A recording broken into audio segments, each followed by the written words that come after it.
Jaya Girivanadhari Yasoda Nandana Braja Janaranjana Yasoda Nandana Braja Janaranjana Yamuna Tira Bonachadi Yamuna Tira Bonachadi Jaya Radha Madhava Jaya Kunja Bihari Jaya Radha Madhava Jaya Kunja Bihari Hare Krishna Krishna Krishna Hare Hare Hare Rama Rama Rama Hare Hare Hare Krishna Krishna Krishna Hare Hare Hare Rama Rama Rama Hare Hare Hare Krishna Krishna Krishna Hare Hare Hare Rama Rama Rama Hare Hare Hare Krishna Krishna Krishna Hare Hare Hare Rama Rama Rama Hare Hare Hare Krishna Krishna Krishna Hare Hare Hare Rama Rama Rama Hare Hare Hare Krishna Krishna Krishna Hare Hare Hare Rama Rama Rama Hare Hare Jaya Prabhupada Jaya Prabhupada Jaya Prabhupada Jaya Prabhupada Jaya Prabhupada Prabhupada Jaya Prabhupada Jaya Prabhupada Srila Prabhupada ki Jayam Vishnupad Paramahamsa Parivakacharya Astadata Satasisi Mad Abhay Charanarabinda Bhaktivedanta Swami Prabhupada ki Jai Jayam Vishnupad Paramahamsa Parivakacharya Astadata Satasisi Mad Srila Bhakti Siddhanta Saraswati Goswami Maharaja Prabhupada ki Jai Shri Radha Krishna Gopa Gopinath Shyamakunda Radhakunda Gita Govardhan ki Jai Shri Vrindavandam ki Jai Shri Mayavardhan ki Jai Tulasi Devi Bhakti Devi ki Jai Samaveda Bhakti Vrindi ki Jai Shri Harinam Sankirtana ki Jai All glories to the assembled devotees. All glories to the assembled devotees. All glories to the assembled devotees. All glories to Sri Guru and Sri Gauranga. All glories to Srila Prabhupada. Where's my book? No, I'm just looking for my stuff. Thank you. Thank you. Shrinvatam Swakata Krishna Swakata Krishna Punya Shravana Kirtana Hridyanta Stohya Bhadrani Vidhunoti Suhritsatam Nasta Prayeshu Abhadreshu Nityam Bhagavata Sevaya Bhagavati Uttama Shloke Bhaktir Bhavati Naistaki. Sri Krishna, the personality of Godhead, who is the Paramatma Supersoul in everyone's heart, and the benefactor of the truthful devotee, cleanses desire for material enjoyment from the heart of the devotee who has developed the urge to hear his messages, which are in themselves virtuous when properly heard and chanted. By regularly hearing the Bhagavatam and by rendering service unto the pure devotee, all that is troublesome to the heart is practically destroyed, and loving service unto the glorious Lord, who is praised with transcendental songs, is established as an irrevocable fact. Om Namo Bhagavate Vasudevaya. Om Namo Bhagavate Vasudevaya. Om Namo Bhagavate Vasudevaya. Readings from Śrīmad Bhāgavatam, Canto 4, Chapter 27, Text number 9. Putranam cha bhavam putra. Putranam cha bhavam putra. Ekaikasya shatam shatam. Ekaikasya shatam shatam. Yervai pauranjano vamsha. Yervai pauranjano vamsha. Panchaleshu sameditaha. Panchaleshu sameditaha. Somebody else? Putranam cha bhavam putra. Ekaikasya shatam shatam. Yervai pauranjano vamsha. Panchaleshu samedita. Putranam cha bhavam putra. Ekaikasya shatam shatam. Yervai pauranjano vamsha. Panchaleshu sameditaha. Putranam chai bhavan putra.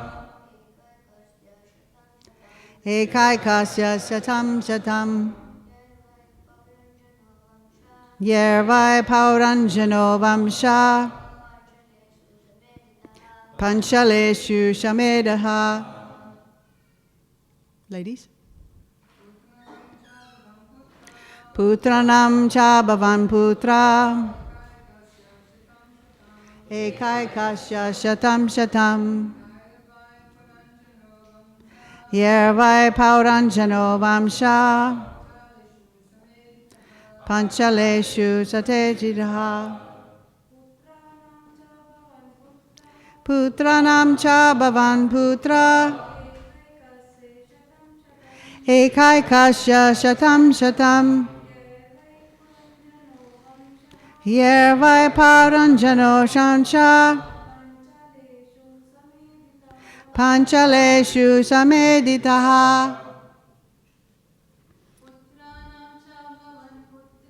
Putranam cha bhavan putra. Ekaikasya shatam shatam. Yervai pauranjano vamsa. Panchaleshu sameditaha. Putranam of the sons. Cha also. Abhavan were produced. Putra sons. Eka ekasya of each one. Shatam 100. Shatam 100. Yai by whom? Vai certainly. Pauranjanaha of King Paranjan. Vamshaha, family. Panchaleshu, in the land of Panchala. Samiditaha, greatly increased. Translation and purport by A.C. Bhaktivedanta Swami Prabhupada. Of these many sons, each produced hundreds and hundreds of grandsons. In this way, the whole city of Panchala became overcrowded by these sons and grandsons of King Puranjan. Purport. We must remember that Puranjan is the living entity and the city Panchala is the body. The body is the field of activity for the living entity as stated in Bhagavad Gita, Kshetra, Kshetragya. There are two constituents. One is the living entity, Kshetragya, and the other is the body of the living entity, Kshetra. Any living entity can know that he is covered by the body if he only contemplates the body a little bit. Just with a little contemplation, he can come to understand that the body is his possession. One can understand this by practical experience and by the authority of the Shastras. In Bhagavad Gita 2.13, it is said, Dehinosmin yata dehe. The proprietor of the body, the soul, is within the body. The body is taken as the Panchala Desha, or the field of activities wherein the living entity can enjoy the senses in their relationship to the five sense objects, namely Gandha, Rasa, Rupa, Sparsha, and Shabda. That is, sense objects made out of earth, water, fire, air, and sky. Within this material world, covered by the material body of subtle and gross matter, every living entity creates actions and reactions which are herein known allegorically as sons and grandsons. There are two kinds of actions and reactions, namely pious and impious. In this way, our material existence becomes coated by different actions and reactions. In this regard, Srila Narottam Das Thakur states, Karma Kanda, Jnana Kanda, Kevala Vishera Bandha, Amrita Baliya Yeba Kaya, Nana Yoni Sada Fire, Kadarya Bhakshana Kare, Tara Janma Adha Pate Yaya. Fruit of activities and mental speculation are simply cups of poison. Whoever drinks of them, taking them to be the nectar, must struggle very hard, life after life, in different types of bodies. Such a person eats all kinds of nonsense and becomes condemned by his activities of so-called sense enjoyment. Thus, the field of action and reactions by which one's descendants are increased begins with sex life. Puranjana increased his whole family by begetting sons who in their turn begot grandsons.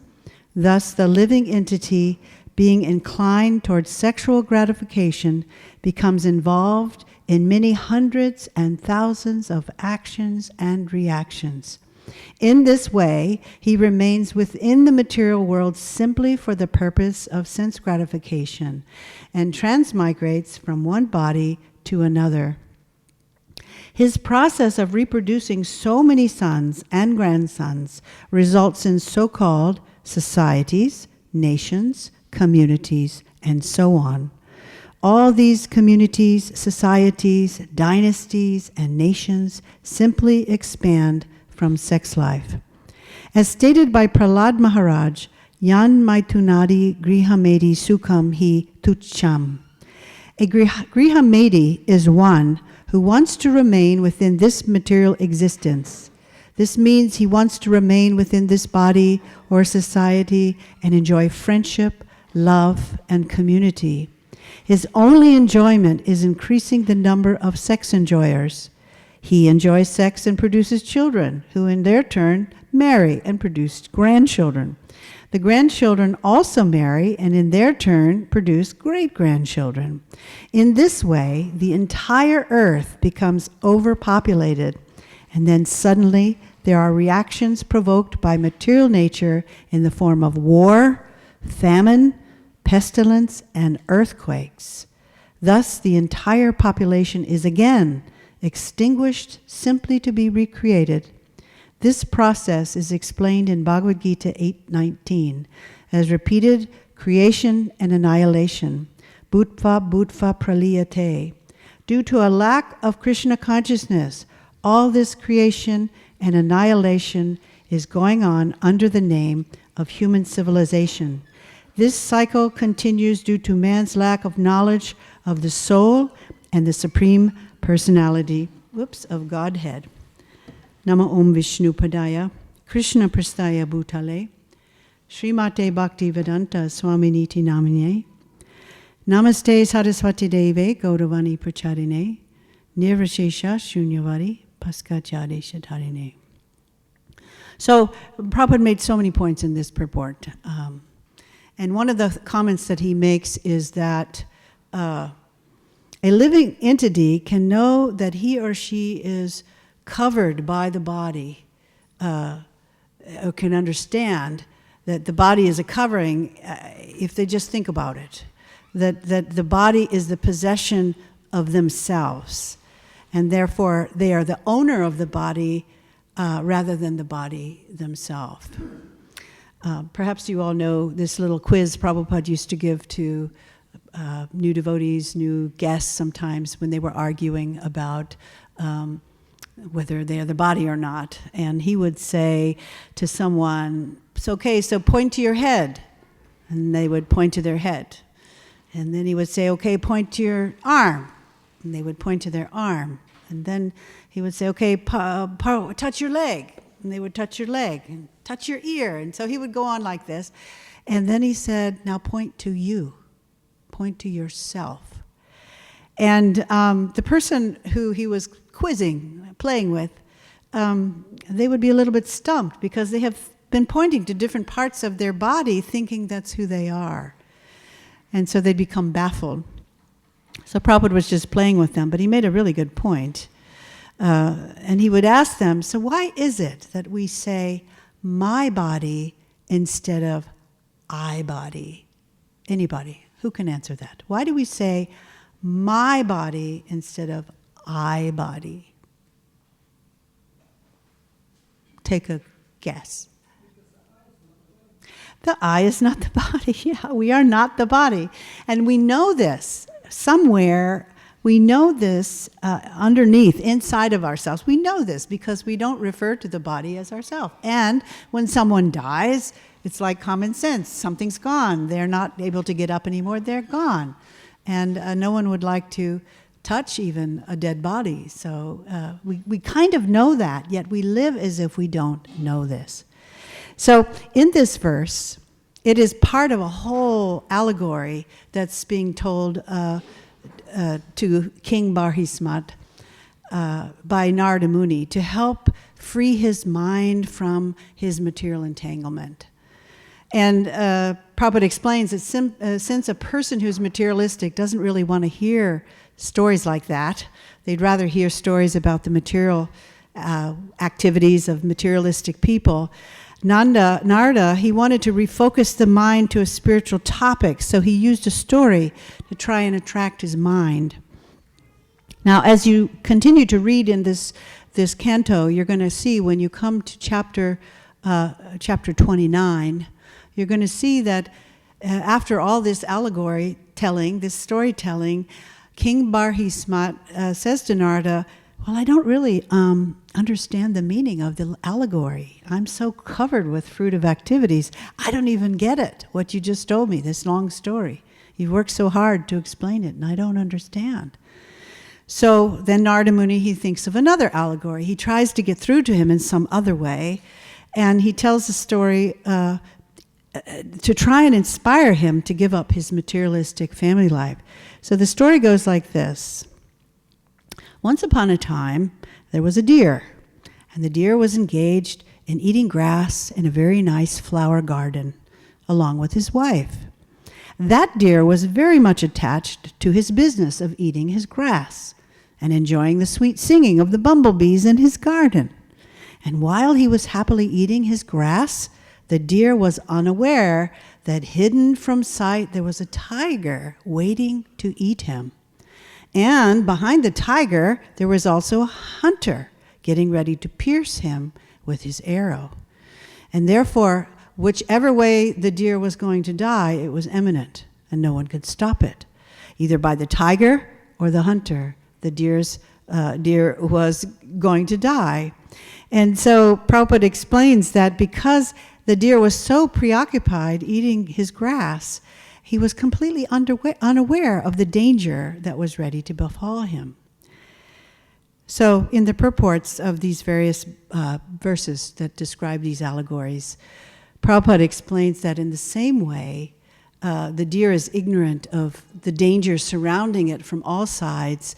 All living entities, especially human beings, they think themselves very happy in the midst of their family members.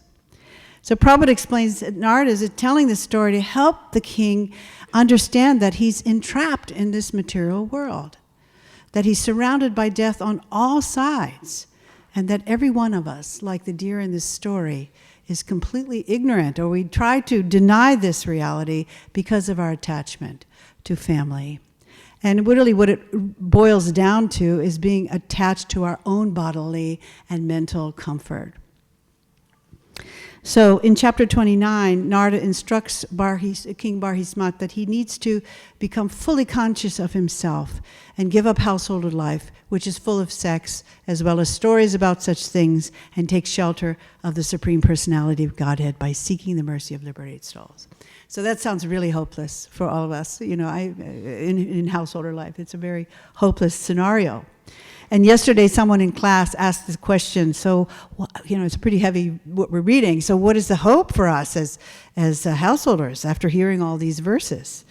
And after the question was posed, we discussed different things about materialistic household life that is different from Krishna-conscious householder life.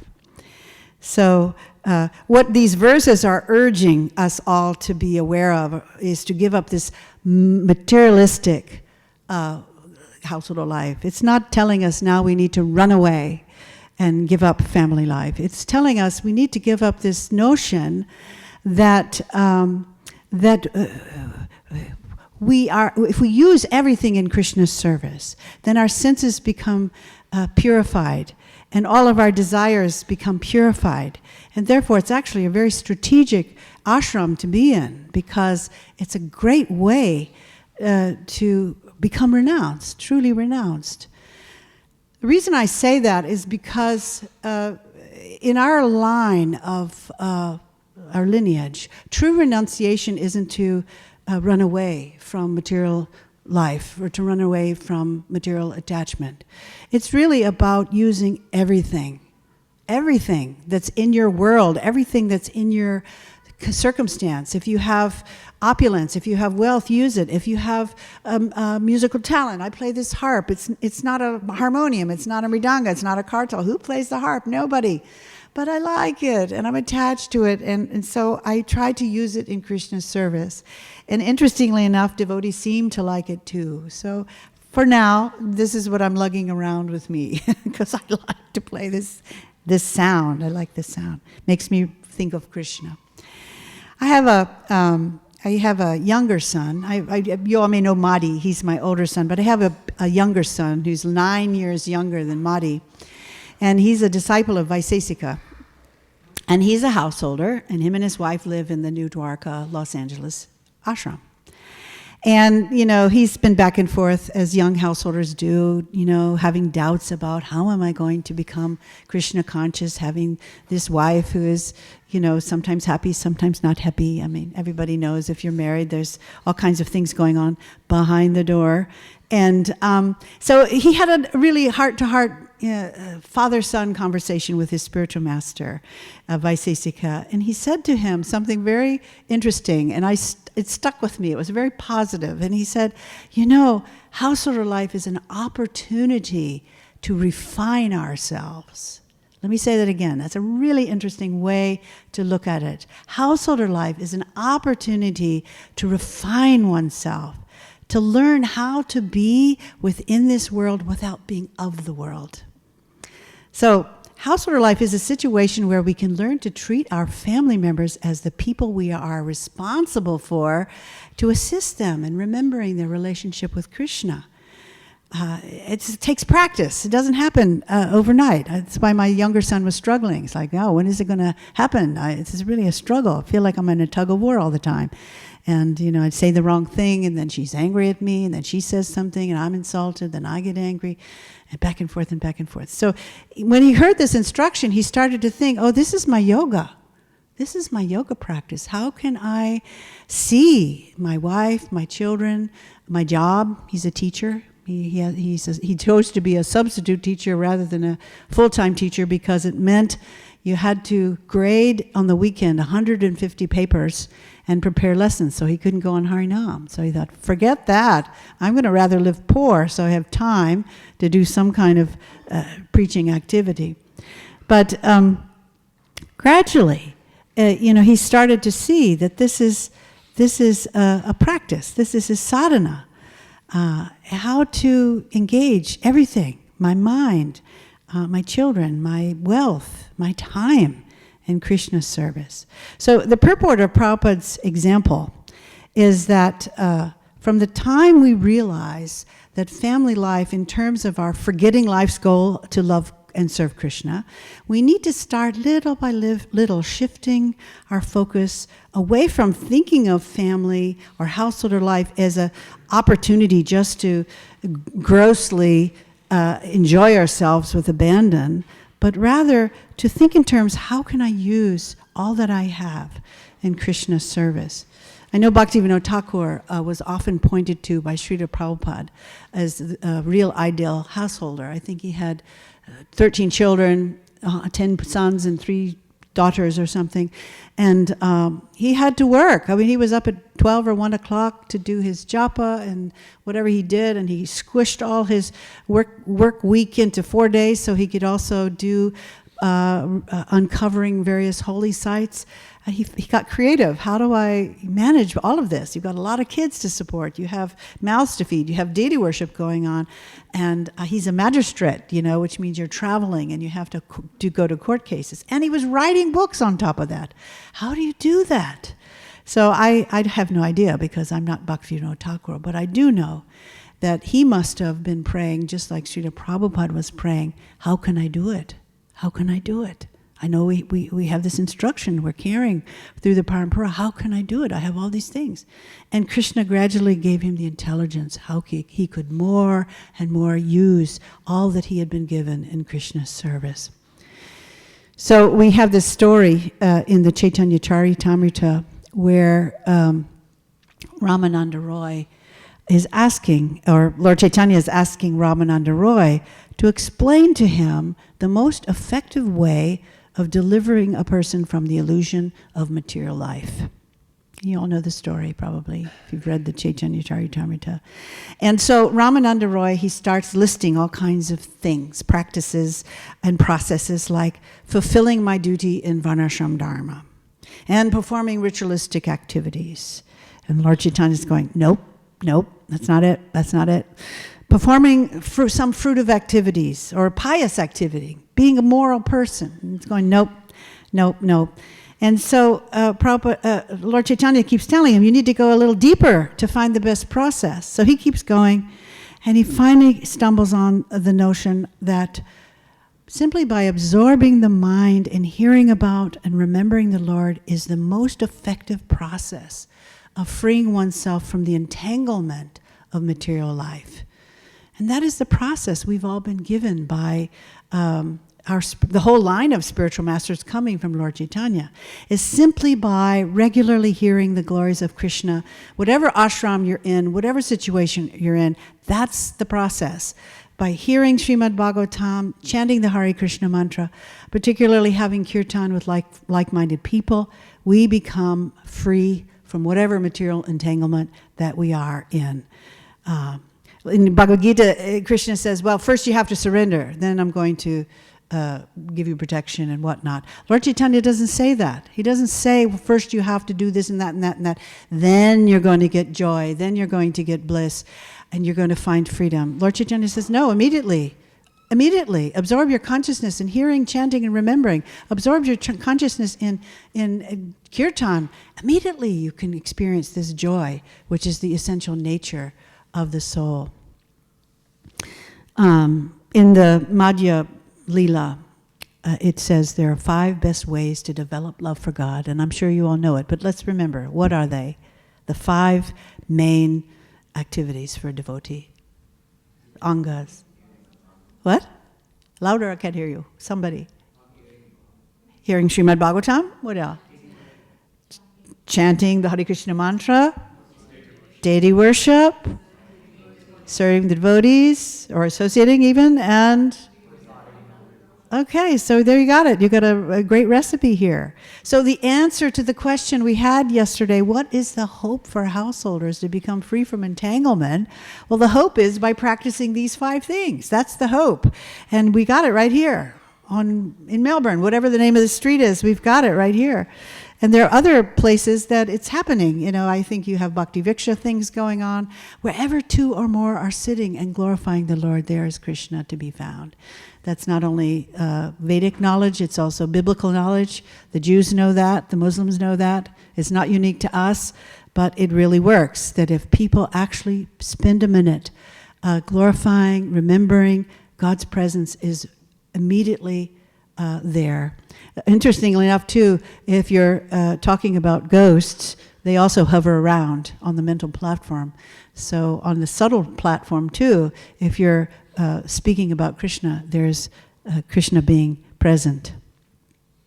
And I can testify to these 5 angas, or these 5 processes, because I've been living with one or other of the family members that I have for 50 years. I mean, I have started with, obviously, marriage, and then one after the other, you have 2 children, and they're grown up, and then they have grandchildren, and of course, I'm the grandma, so I'm elected to babysit and all of that. And I keep thinking, gosh, when do you get finished? You don't get finished. I mean, my God, they're going to have great-grandchildren, and I'm not going to have any energy to do any of this, you know. And now I'm living with my 91-year-old mother in Virginia, and I'm thinking, oh my God, I'm still here. I'm still in the house. And how do I use it? And by the way, some of you know this, I had a birthday yesterday. So 1 year closer to death myself, turned 67, and thinking about Srila Prabhupada around this age, starting to do his preaching in the West. Amazing. How do you do that? You know, body falling apart, aches and pains, and he can only be our inspiration. But I'm living with this 91-year-old woman who is my mother, and I, for many, many years, have not lived with her because I've lived abroad in so many ways. But suddenly I find myself back after 50 years living with her and caring for her at the end of her life. I was caring for my father for 14 months before that. He had dementia, and then he died on New Year's Day last year, and so leaving my mother. And although she's a Christian, she calls herself a Christian, she does go to church a little bit, and sometimes she prays for people, like pray for them to get this and get that and have that, and she's very concerned about the welfare of most of the people who have died. There have been about 20 people since my father died who have died in her circle. So all of her friends, practically every week, there's been 1 or 2 funerals. And she's aware, you know, I'm the last one standing. Everybody's gone, you know, my friends, my women's club, people at church. I'm next. I'm almost like Russian roulette. I'm sitting here and the gun has got a bullet in it. I don't know who's getting that bullet. It's probably going to be me. And still, she does not, like this deer who is busy enjoying the grass, in the bumblebees in the garden, she cannot allow herself to really confront that reality of her own mortality. It's a really hard thing for us to do. So sometimes, because she's the only person in the house, I'm thinking, well, we need to use this somehow, get some Krishna Katha going. She's not interested in my Bhagavad Gita. She's not interested in Śrīmad Bhāgavatam. So, okay, let's read the Bible. Let's do that. If that's your book, that's your scripture, I'm happy to do that. It's something. Not interested. No taste. No taste. And why does she have no taste to hear about Krishna, or Jesus, even though she professes that as her religion? And the reason is because she spends most of her time in front of a television watching Jeopardy. We have the Jeopardy game shows and a newspaper. She's so busy with what's going on with Donald Trump in Washington and how nerve-wracking that is, and the politics, and it's like, who cares? You're talking to the television. The television's not going to do anything because you're upset about it. So this is basically what we're talking about in the Puranjana story. You lose your taste for hearing about Krishna when the mind is absorbed in other things that are not lasting.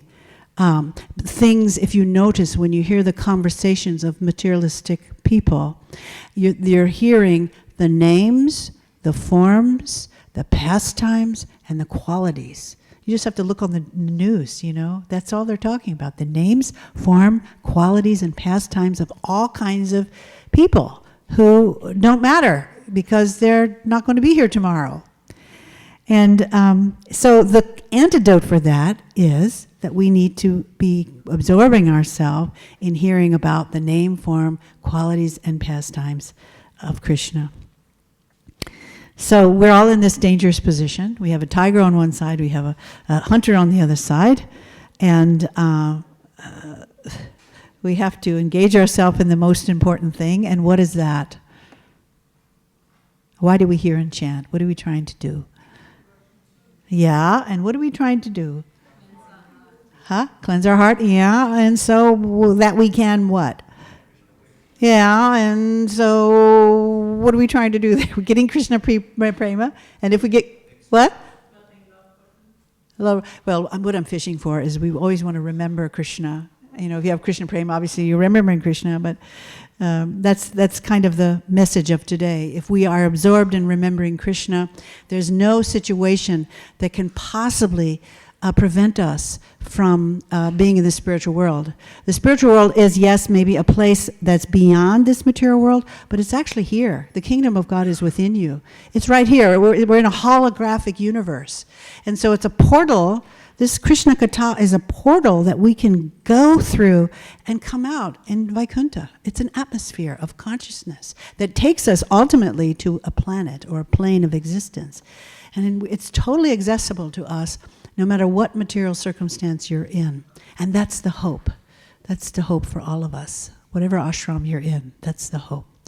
One last little point, a little story I'm going to tell you, and then we'll stop and I'll take questions. I have been part of the ISKCON prison ministry for about 6 years. I have a bunch of prisoners I write, and I send books, and gradually they're developing. It's amazing. I've never met them, but we write back and forth, and you get to know these different personalities by their handwriting and the kinds of questions they ask. And as they've developed, one of them, I have 3 that are in San Quentin, which is a really large prison facility in Northern California. And, they're reading the books. They have the Bhagavatam, the Bhagavad Gita, but they don't preach. I mean, it's a little awkward sometimes because if you've ever lived in a prison or been in a prison, they're not all that in the mode of goodness, a lot of these people. And they're not all that interested. In fact, it's pretty dangerous living within a prison. But I know from experience that if we start, even if we don't preach very well, Prabhupada said, even if you're a bad preacher, if you can't even hardly know what to say, if you try, if you endeavor, you will get reciprocation from Lord Chaitanya himself. So I encourage them, okay, you're reading all these things, you're having all these realizations, now what are you going to do with it? Part of our sadhana is you have to share it. Otherwise you're a miser. Well, I'm in a prison. I only have 2 foot, 6 foot, and I have a roommate who's really crazy, and he doesn't like me to chant. And so, anyway, I said, that's okay. You don't have to do anything. If you just pray to Krishna to send you somebody who's interested, just if you can't reach out to them, somehow pray for them to come to you. If you're too anxious to try and reach out to another prisoner. And so he started this, he started to do this. He started to pray, Krishna, send me somebody who's interested. It's not easy to meet people because there are thousands of prisoners and they're all let out of their cells and then they're all going out to the yard and then they're lining up for lunch, and good luck if you can meet anybody. And very soon, it was almost within a couple of weeks, there was a young prisoner who was very new, and he popped up and noticed he was reading Śrīmad Bhāgavatam. And he said, well, what are you looking at? Oh, nothing. Want him to start blaspheming. Sometimes prisoners will rip out papers of Bhagavad Gita and roll cigarettes out of them or something. So the prisoners are very guarded lest they destroy the books. But anyway, he kind of, well, I'm not reading anything, and the guy was persistent. And he started to share the Bhagavatam, and he became mad after Krishna Katha, this young prisoner. The one I had been writing to was in his 70s, so he probably will never get out. He probably will die there. But he has it totally changes his life. He was gone from being depressed to having hope that, I can do something even within this little cell that I'm in. I can spread this movement. So I started to send him those little pamphlets on chanting Hare Krishna. I don't know if you have them here. They're really, really good. And he just puts them around. They have like little bookshelves and places. And gradually people find them. And then they find him too.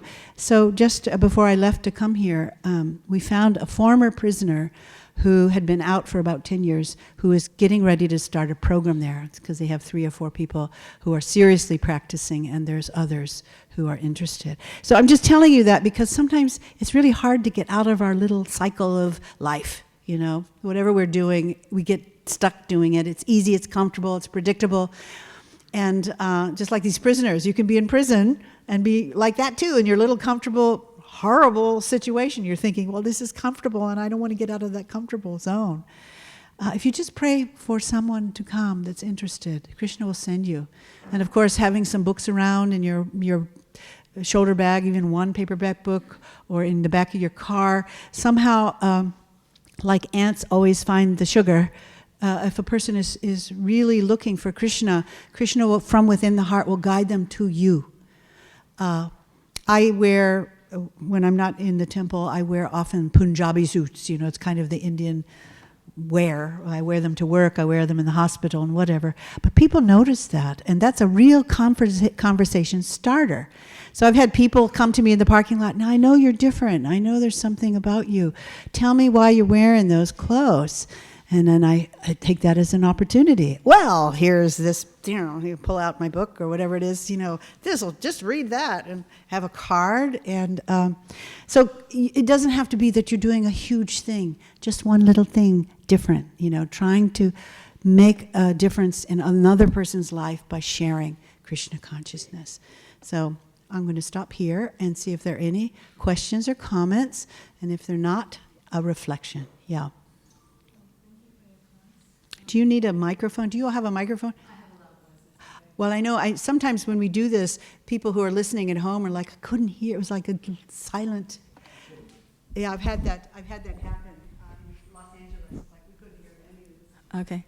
Thank you for the class. I'm just wondering, from yesterday's verse and today, or maybe not yesterday, but from the verses we've been reading, it seems like the Bhagavatam and Srila Prabhupada is saying that in householder life, it's not good to have children or not good to have too many children. Whereas there have been seminars where senior Matajis have said, actually, devotees think it's not a good thing to have children or not a good thing to have too many children. But then having children and raising them in Krishna consciousness is one way that we build a community of Krishna conscious devotees, which is very important. But it seems like the Bhagavatam or these particular purports are encouraging the opposite. So can you please expand on that? Yeah, I know that's troubling, and so I would just encourage you to keep reading. You know, there are many other purports that talk about different things, particularly in the story of Swayambhuva Manu, who had a daughter he was very attached to. And Prabhupada describes in the purport how, you know, people have different tastes. You know, some people choose to be married and have 13 children because they see that as a gurukul. They really enjoy raising children and training them and educating them in Krishna consciousness. We have gurukul teachers. May not have children of their own, but they have a taste for preaching in this way. This is huge preaching, to have children and get them right at the early age before they're, you know, doing all kinds of things, to nurture a child right from the beginning. It says elsewhere in the Bhagavatam that a Mahajan generally, no one probably will be a Mahajan unless they start early, like at birth. They take birth, and from that moment. So every one of us have the opportunity, if you're having children and you're a devotee, to raise a Mahabhagavata. I mean, Prabhupada's father had one son, and look what he did. He gave all his energy to training him, and he became this amazing world preacher. So, yeah, it's discouraging when you read those things if you think that the Grihastha life is the same as Grihamedi life. What it's trying to do, these scriptures are trying to help us see there's a different consciousness happening.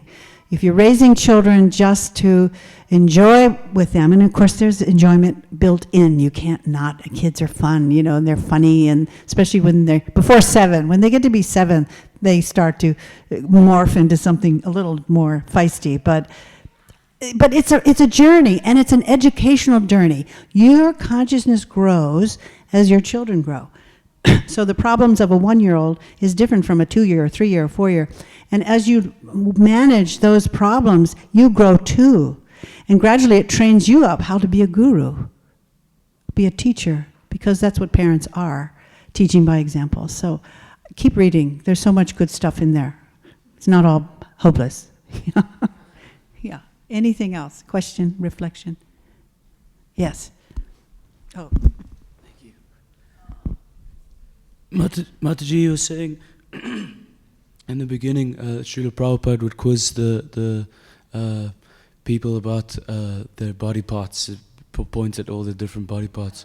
So if I'm not this body, and I'm not the mind, then I'm the soul. And how does one identify with the soul if I'm not the body or the mind or the false ego? I like to say, or I prefer to say, that I'm not the body.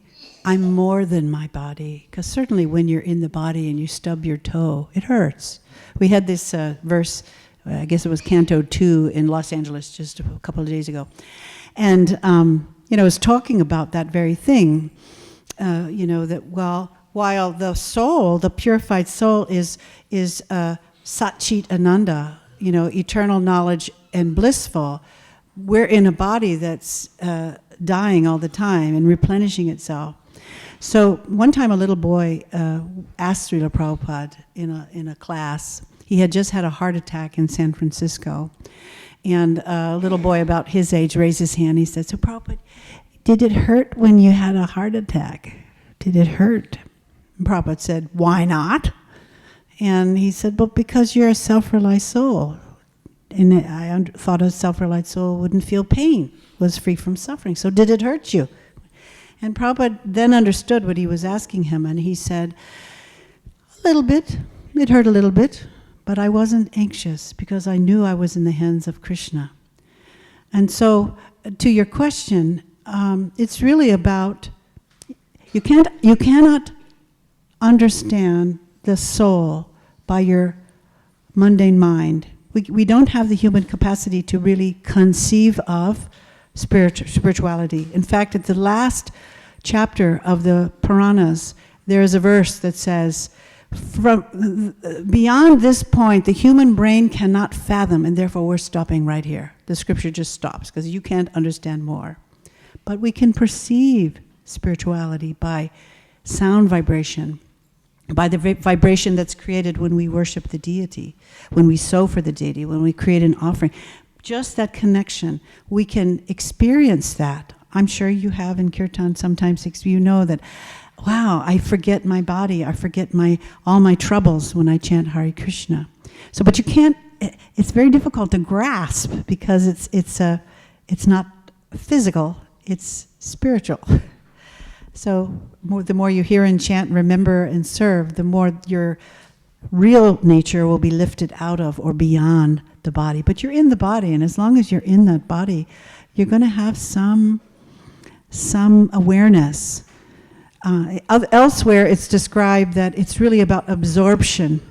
To that degree that your mind is absorbed in Krishna consciousness, to that degree you will be oblivious of your body.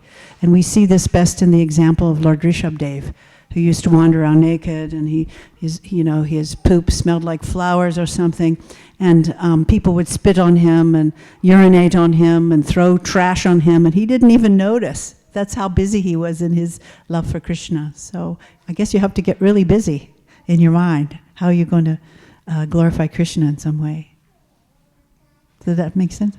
Anything? Oh, I had 2 minutes. If you have one last thing. Yeah, if you have a question. Oh, okay. Anything else?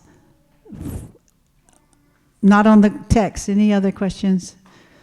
Yes. Oh. Funny, we had 2 microphones in LA just for this purpose, but they had no batteries. Hare Krishna Mataji. Everywhere we read Ananda Abhyasat, we have to be in full bliss and knowledge. So how to develop attraction for Krishna more and more, besides chanting? What are the things we should do practically to get more love for Krishna? Thank you. Somebody in here can answer that question themselves. We just talked about it. Who wants to answer? Who knows? How do we increase our attraction for Krishna? Yeah, the five things that we mentioned, besides chanting Hare Krishna, to associate with devotees, to worship the deity, either in your home or here at the temple, to live in a holy place, to serve the devotees, read Śrīmad Bhāgavatam. It's a process, and it's a gradual process. So by ongoing immersion in this process, your love will increase more and more. And then you have the 4 things you don't do. You do those things. What are the 4 things you don't do, which kind of put a damper on your devotional creeper? Who can answer? What are those 4 things that we kind of have to avoid to increase our love for Krishna? If you're initiated, you had to take a vow. No meat eating, no illicit sex, no what? No intoxication and no gambling. Those are the big 4. And if we can avoid those, then our hearts will be more attracted to those 5 other things. Is that okay? Anything else? Yes.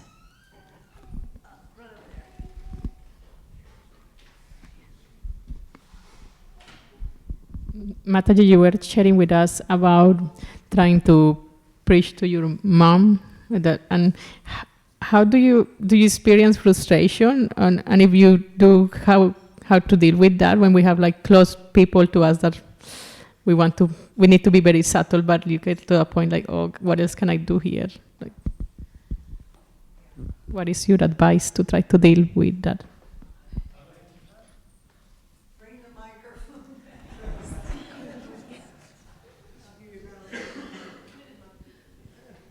You get that if you bring the garland back there.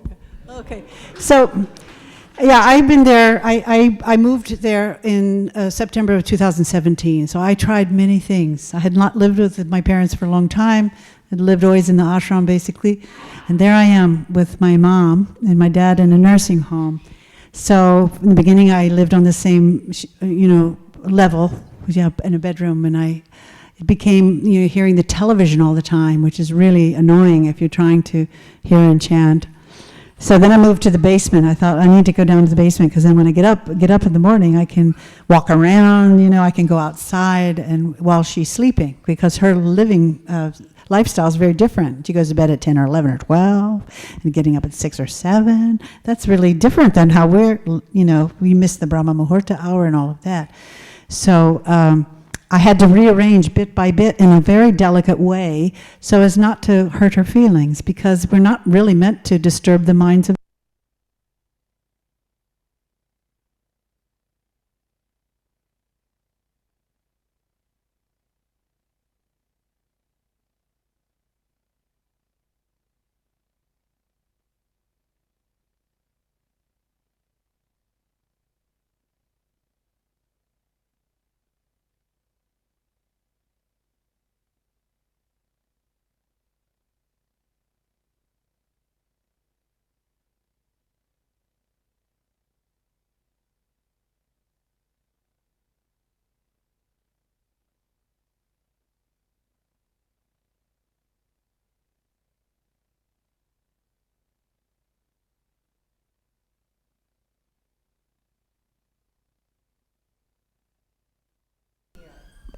no accidents. That when you're stuck in a place like that, you have to start to see it as your Prabhu Datta Desh. If you're stuck somewhere, in fact, everywhere you are is the place that Krishna has put you to invoke Krishna consciousness. So here I am with my 91-year-old mother, and I'm like reading Prabhupada's books, and it's telling me there's not a blade of grass that moves without Krishna's sanction. Krishna's allowed it. In fact, I created the situation because at one point, living in LA, I desired to get out of the concrete. Been living there for almost 15 years. And when I finally moved there, I realized, Rambhoru, you desired to be out of Los Angeles and in a place where there were trees and forests and all those comforts, of having a place to stay. I had been living with my younger son, who has 2 children, a baby, and his mother-in-law living in a 1-bedroom apartment that's not even a 1-bedroom apartment. It's so small. And we're all living on mattresses on the floor. It's a real ashram, like in the good old days. Walking, stepping over people, banging on the door, get out of the bathroom, it's my turn, that kind of thing.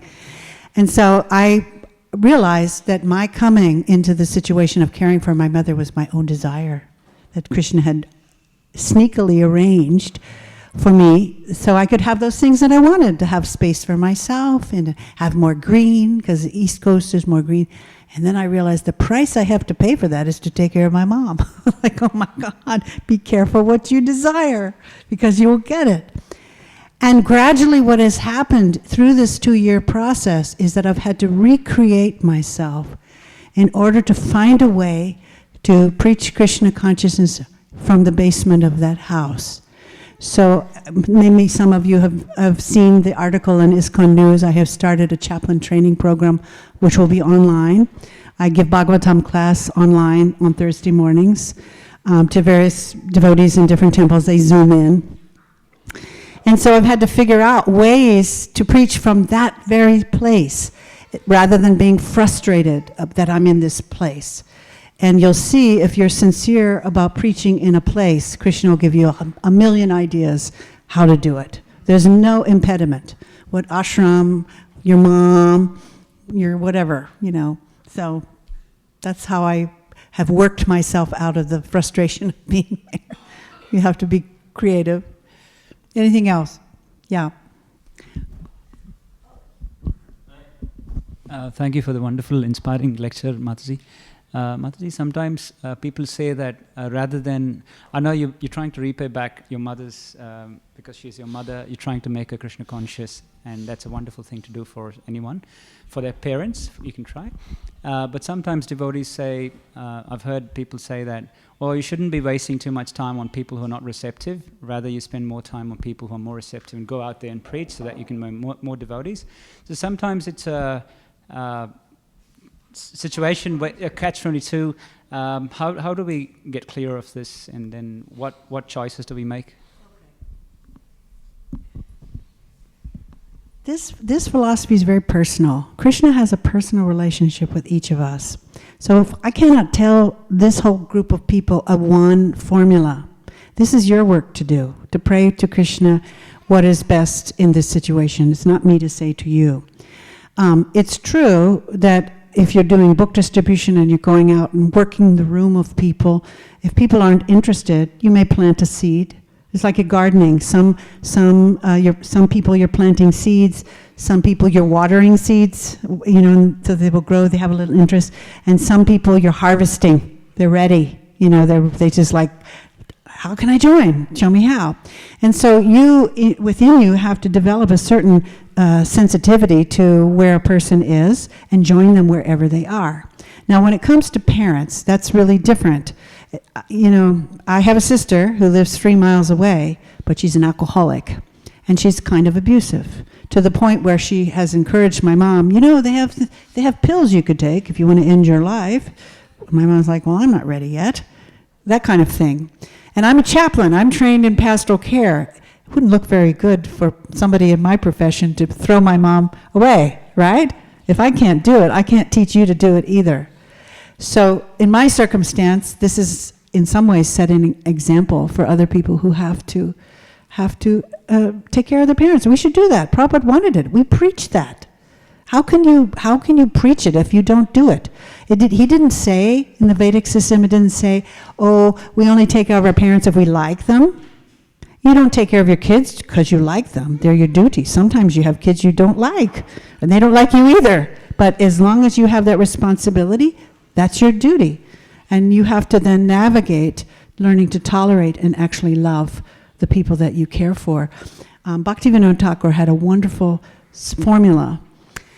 The 4 stages in relationship, and that would be with spouses, but also in community. And the first stage is the honeymoon stage, where you're only looking at the good qualities, and it's filtered through a screen of lust. We have this when we come to the movement too. When we join the movement, often we are attracted because we think, oh, these people are all pure devotees, they're all so great, they get up in the morning and they take bath, and then you move in the temple and you're going, oh my God, I would never have chosen to live with these people. I wouldn't even, if they were at my office, I'd never talk to them. Even you start to see they're real people. They chant Hare Krishna, but they're really people. Now they spit on the mirror when they brush their teeth. Yuck, And we do those things. So this honeymoon stage turns into what's called the disillusionment stage. This stage where you start to see people as they are, the shadow side. And that's when usually marriages break up or people leave the movement because they see that, well, we're not perfect. We're humans, and I don't like that. And I wanted somebody perfect, and you're not perfect. And I wanted a movement of perfect people, and they're not perfect. Most people don't, that's the level of their devotion. They give up. The next stage, though, is tolerance. And you never get to that stage if you haven't made a vow, which is why we make vows in marriage, and we make a vow to Guru. Because if we didn't, we'd be out the door in no time. If we didn't go, okay, I've made this vow to Prabhupada and Krishna, and I'm here, and these are my people, these are my family. I may like them or not like them, but these are my spiritual family. So we then, because we've made a vow, we realize we're stuck, we're not running away, then we have to learn tolerance. And when we do that, then starts to emerge true love. You start to see, I don't even mind if they have this fault and that fault. I love their service. They're doing such nice service. Not much want to talk to them, maybe, but I really admire the way they make their garlands or dress the deities or make cookies or whatever. And when we start to see the services others render, we can't help but appreciate them. Because we're not the body, we're not the mind. What you're not liking, they're not that. Because they're really joyful people. And one more thing, I think, then you have to have breakfast or something. And, 9 o'clock you have breakfast. What's for breakfast? Do you have anything else, or we'll stop? You have anything else? Oh. I suggest you get another microphone. It's been a wonderful class, Mataji. Thank you so much. Continuing Prabhu's question and your answer that your mind is absorbed in Krishna, then you are lifted away from the bodily platform. We have an example of Ramana Maharshi. I'm not sure whether you have heard him up. He is from South India, and he had cancer of his arm. And the doctor said that surgery needs to be performed on this arm. And Maharshi said, yes, you can go ahead and do the surgery. They said they need to give him anesthesia. He said, I'm not the body and I don't require any anesthesia. You can perform surgery as it is. I'm told that the surgery was performed without anesthesia, and he could tolerate that. He could tolerate. Yeah, he could. He said, because I'm not the body, you can do the amputation. And I believe they have done the amputation without anesthesia. I just wanted to. Yeah, that's inspiring. That's the standard to strive for. Prabhupada used to go to the dentist and not have, he didn't have that. He wasn't into pharmaceuticals so much, But good for him, Ramanama Maharshi, whatever. Yeah, nice. Well, I'm not sure I'm there. I'm not there yet. I'm not sure I'm that absorbed, but that's an inspiring story. Anything else before we stop? Okay. Bhagavat Prasadam Ki Jai. Uh-oh, another question. What is the meaning of your name, Mataji? The word Rambhoru is a it's an exclamation that Krishna made when he saw Radharani. He said, "Oh, pretty one." But if you break it down into Sanskrit, it's actually a description of the gopis who have legs like banana tree trunks and fat, kind of fat. And it's funny, when I got that name from Prabhupada, I had gained 30 pounds like in a month. I had pigged out on halava. I liked it so much. And we used to make a sweet called Vishnu Tattva, which it was in the old Hare Krishna cookbook. And I just couldn't help it. I just love to eat. And then I got this name, and I thought, oh my God, how did Prabhupada know? Prabhupada didn't give it to me directly. It came through the GBC, so I was like, how does he know? All the way from India that I'd gained 30 pounds. So yeah, it's the gopis, they're kind of roly-poly in that area, so that's me. All right, take care. Haribol.